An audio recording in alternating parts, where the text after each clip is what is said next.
আমি চাকদা উচ্চ বিদ্যালয় থেকে বলতেছি। আমাদের স্কুলে নিয়মিত ক্লাস করা হয় এবং নিয়মিত প্রত্যেকটা বিষয়ের সাবজেক্টের পড়াশোনা নিয়মিত ঠিকঠাকভাবে করা হয়।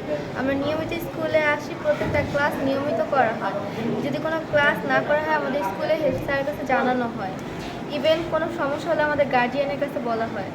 আমাদের স্কুলের রেজাল্ট অনেক ভালো এবং সামনে আরও ভালো হবে আশা করি। আমার নাম রুদ্র দে। আমি চাকদা উচ্চ বিদ্যালয়ের দশম শ্রেণীর একজন শিক্ষার্থী।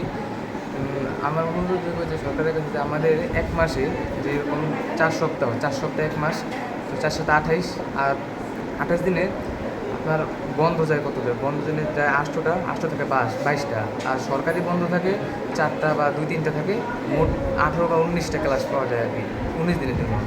তো এসের ফলে কী হয়, শিক্ষার্থীরা বেশিরভাগ পড়াশোনা করতে পারে না, যার ফলে আমাদের এই সময়টা ক্ষতি হয়ে যায়। ঠিক আছে, দেখা গেলো কি যেরকম যে বন্ধ রয়েছে, এই বন্ধের মধ্যে বাড়িতে পড়া হয় না। ঠিক আছে, তাই জন্য আমার বিনীত অনুরোধ আপনার কাছে যে এই বন্ধটা উঠিয়ে দেবেন, যার ফলে আমরা শনিবারে যে বন্ধ উঠে দেওয়ার ফলে বা সরকারি বন্ধ উঠে দেওয়ার ফলে আমরা স্কুলে নিয়মিত আসতে পারবো এবং পড়াশোনার মনোযোগী হতে পারবো।